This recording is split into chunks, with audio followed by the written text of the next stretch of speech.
જૂનાગઢના અંબાજી ભવનાથ મંદિરની ગાદી અને ભ્રષ્ટાચારનો વિવાદ શમ્યો નથી, ત્યારે હવે વધુ એક કરોડપતિ મંદિરના મહંત પર વ્યભિચાર અને ભ્રષ્ટાચારના ગંભીર આરોપ લાગ્યા છે.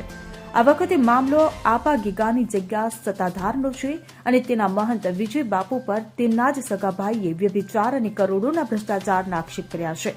તે મહંતે એક મહિલા સાથે ખાનગીમાં લગ્ન કરી લીધા હોવાનો અને તેની સાથે ઘણા વર્ષોથી સંબંધ હોવાનો પણ આક્ષેપ કર્યો છે. આ મામલે મહંતના ભાઈએ મુખ્યમંત્રી અને ગૃહ રાજ્યમંત્રીને પત્ર લખી જગ્યાનું વહીવટ સરકાર હસ્તક લઈ લેવા અને વહીવટદાર નીમવા વિનંતી કરી છે. સાથે જ તેમણે આ મામલે યોગ્ય તપાસ થાય તેવી પણ વિનંતી કરી છે.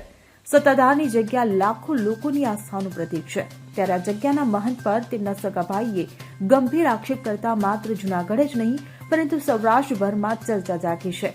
જૂનાગઢની સત્તાધારની જગ્યાના મહંત વિજય બાપુના સગાભાઈ નીતિન ચાવડાએ મુખ્યમંત્રી તેમજ ગૃહમંત્રીને પત્ર લખીને રજૂઆત કરી છે કે જગ્યાના મહંત દ્વારા ગેરકાયદેસર કરોડોના વ્યવહારો થાય છે અને સત્તાધારમાં જ રહેતી મહિલા ગીતા વ્યાસ અને જગ્યાના મહંત વિજય બાપુ વચ્ચે પ્રેમ સંબંધ છે અને બંને લગ્ન કરી લીધા છે.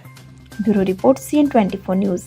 હવે જુઓ દેશ દુનિયાની તમામ ખબરો તમારી આંગળીના ટેરવે. ઉઠાવો મોબાઈલ અને Google Play Store પરથી ડાઉનલોડ કરો અમારી CN24 ન્યૂઝ મોબાઈલ એપ.